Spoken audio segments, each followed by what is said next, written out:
for cylindrical or really wavy shapes, things like that, you are going to want to work with really, really soft slabs. So that is what this is going to be about. So I have a template for a circle. I'm going to make just a fairly basic cylinder.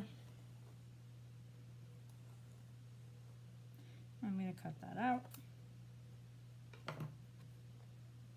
I'm going to pull the excess away and move that off to the side. All right, so I've already pre-cut this 3-inch tall slab, which is what I'm going to use to create the sides of this. And if I wanted both the top and bottom on this, I would cut those now.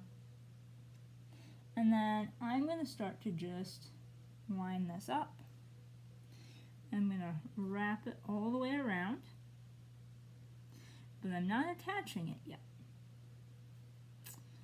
Right now, I need to get my actual measurements. So I'm wrapping this around and I'm going, okay, so this is where this cuts off. So I'm going to cut that off right there and set that aside. From there, I'm going to bevel the two edges. So I'm going to cut that at an angle, because I need to be able to fold them over each other. I'm going to cut that one this way. That should do it. And then this clay is really, really wet, so I could really get away without adding slip to this. I am still going to score it. I'm going to set this a little bit in.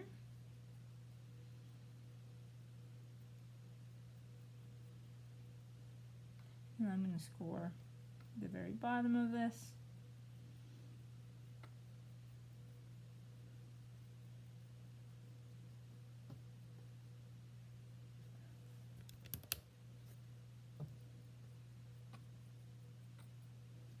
And then 2 beveled edges. Flip this over real quick. Get that beveled edge as well.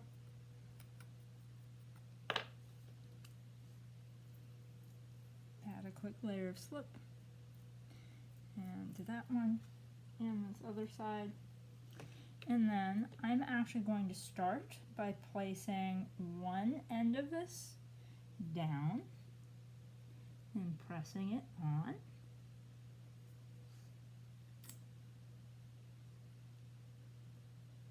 Slowly working my way around, because I may find that this needs to be cut down a little bit more. I'm going to cut away some more of that. And I'm going to keep trimming this until it actually fits together. This is where you have to be careful to not cut too much. You need to cut just a little more and double that, and then that will be okay now.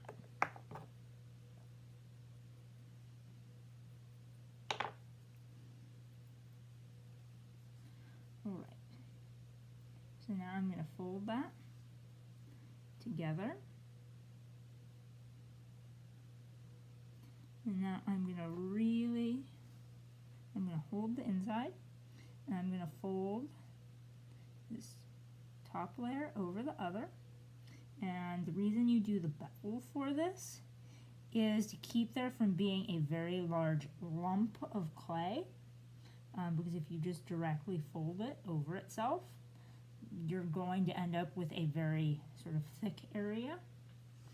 I can go back through and clean that up with a rib just to even it up. And then I'm going to go all the way around the bottom. I'm going to brace the inside of this, pulling clay up from the bottom part of the cylinder into the main body of the cylinder, really firmly jointing this together. And I'll go back around and clean up the bottom edge after I've gone all the way around, because I may have some excess, because I left quite a bit of an edge there. And then I'm just going to take my rib, scraping the sides, frequently cleaning it, rotating this,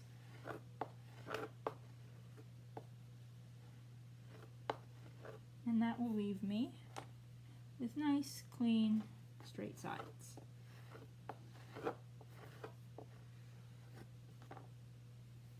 All the way around.